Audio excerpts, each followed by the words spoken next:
ముస్లింలను కలిపి బీసీలకు అన్యాయం చేసే విధంగా మేము సర్వే చేయము. ఏదైతే సర్వే చేస్తున్నామో రాజ్యాంగబద్ధంగా చేస్తామో, భవిష్యత్తులో బీసీలకు న్యాయం జరిగే విధంగా మా యొక్క జనాభా సేకరణ మరి కులగణన కూడా ఉండబోతుందనే విషయాన్ని మనం చేస్తా ఉన్నాను. అంతేకాని మీలాగా ఈరోజు తెలంగాణ రాష్ట్రంలో 1947లో స్వాతంత్రం వస్తే ఈరోజు వరకు కూడా ఏ ఒక్క బీసీ ముఖ్యమంత్రి చేయనటువంటి ఘనత కాంగ్రెస్ పార్టీది. వాళ్ళు ఈరోజు వాళ్ళ నుంచి మేము పాఠాలు నేర్చుకోవాల్సిన అవసరం మాకు లేదు. ఈ దేశంలో కాంగ్రెస్ పార్టీ హయాంలో ఏ రోజు కూడా ఒక్క ప్రధానమంత్రి బీసీ కాలేదు.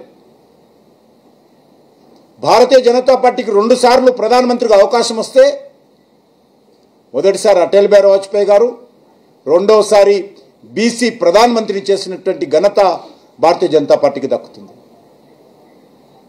మీరు ఏ రోజైనా బీసీ ముఖ్యమంత్రి చేయాలనే ఆలోచన కాంగ్రెస్ పార్టీకి వచ్చిందని అడుగుతా ఉన్నాను.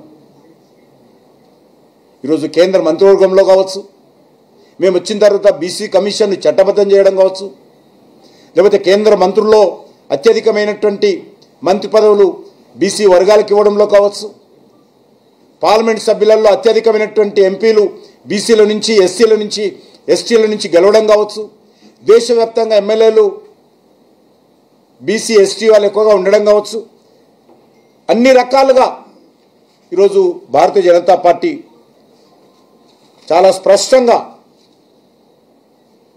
మేము అవగాహనతో ముందుకెళ్తా ఉన్నాం. నిన్న మళ్ళీ రేవంత్ రెడ్డి గారు రాహుల్ గాంధీ పక్కన కూర్చొని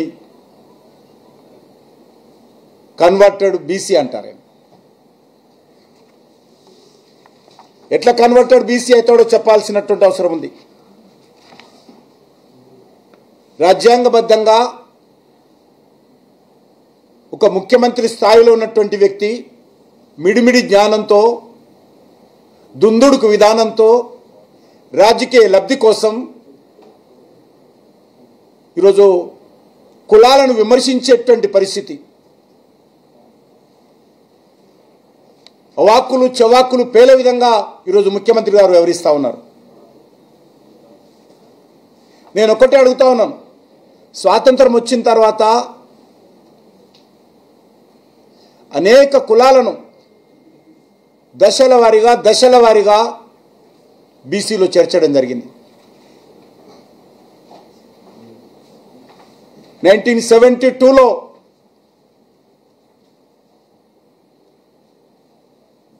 బంజారాలను, అంటే తెలంగాణలో లంబాడీలను ఎస్టీలో చేర్చడం జరిగింది.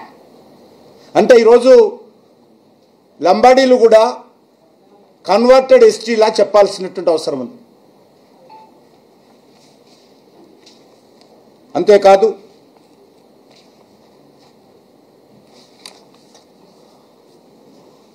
ఏదైతే 1994లో కాంగ్రెస్ పార్టీ గుజరాత్లో అధికారంలో ఉన్నప్పుడు మరి ఆ రోజు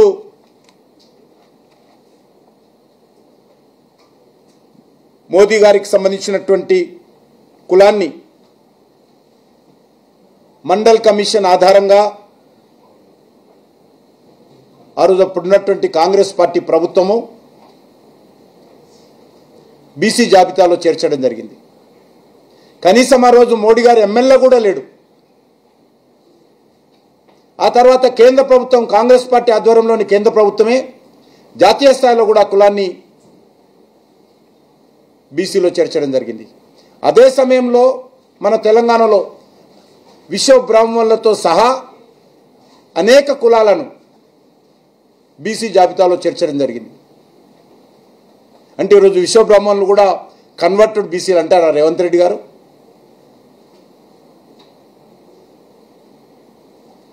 ఆ సమయంలో లేక తర్వాత చేరినటువంటి అనేక కులాలను converted BC, converted SC, Rahul Gandhi Revanth Reddy అంటాడని అడుగుతా ఉన్నాను. అనేక సార్లు కులాల గురించి వ్యక్తుల గురించి మాట్లాడినప్పుడు ప్రజాక్షేత్రంలో న్యాయస్థానాల ముందు మీడియా ముందు దోషిగా తేలిన తర్వాత క్షమాపణ చెప్పినా కూడా ఈ కాంగ్రెస్ పార్టీ నాయకులకి ఇంకా బుద్ధి రాలేదు.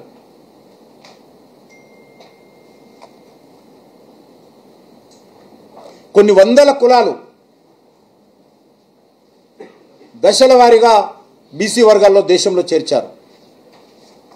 దానికి ఈరోజు కన్వర్టెడ్ బీసీ అని వ్యక్తిగతంగా కులాలను పట్టుకొని విమర్శించడము కాంగ్రెస్ పార్టీకి గత 10 సంవత్సరాలుగా అలవాటైంది. నరేంద్ర మోడీ గారిని నీచ స్థాయి వ్యక్తి అని అనేక రకాలుగా కాంగ్రెస్ పార్టీలో ఉన్నటువంటి నాయకులు మాట్లాడము వరుసగా మనం చూస్తూ ఉన్నాం.